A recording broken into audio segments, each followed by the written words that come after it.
นี่หนูนี่เลยลุงเอาสั่งเขามาเลยอันนี้ก็คือหน่อยมีโปรตีน ของเจ้า ใส่ได้ ของเจ้าของเขาจัด มันมีออกข่าวได้เป็นดักเอาไว้แต่ออกข่าวมาดักเบิดเวลาเขามีปัญหา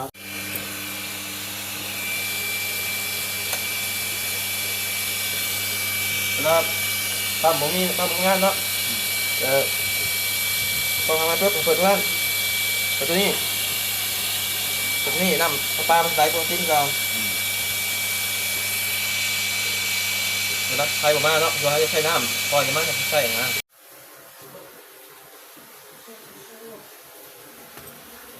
ว่าที่หนูมีต่อด้วยลุงต่อตัวนี้ตัวพันว้าวสบายดีเอฟซีเลยทุกคนเนาะเอากลับมาสร้างตองกับมาแวเบิ่งเพื่อนน้องอึ่งจากเพื่อนที่กลายเป็นเพื่อนฮะนี่จังเมียดิจังสายไฟไว้ไอ้กระบวนไฟขึ้นเต็มเนาะโอ้ยเสียดายเงินเอฟจีเอาหายเลยซอยเรือพวกปลายลาดเต๋อเลยเนาะปิดไว้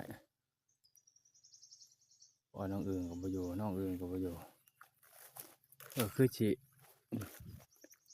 มีคนอยู่หลายเดือนเต๋อพายกันเปิดไว้แต่บ่มีพายุ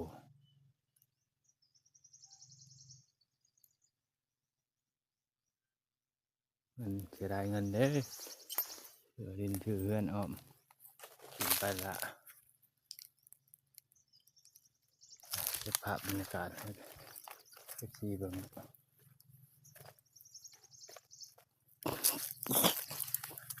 โอ้เชือกไว้ข้าวว่ะพอน้องอื่นกุมผู้สาวบ่ว่าได้หายเงียบแล้วบ่เห็นเลยไฟไต่ไว้อยู่ไฟเอากระบอกกะเข้าไปลุกล้ำเขาเนาะนี่แหละเพื่อนต่างไว้บ่มีประโยชน์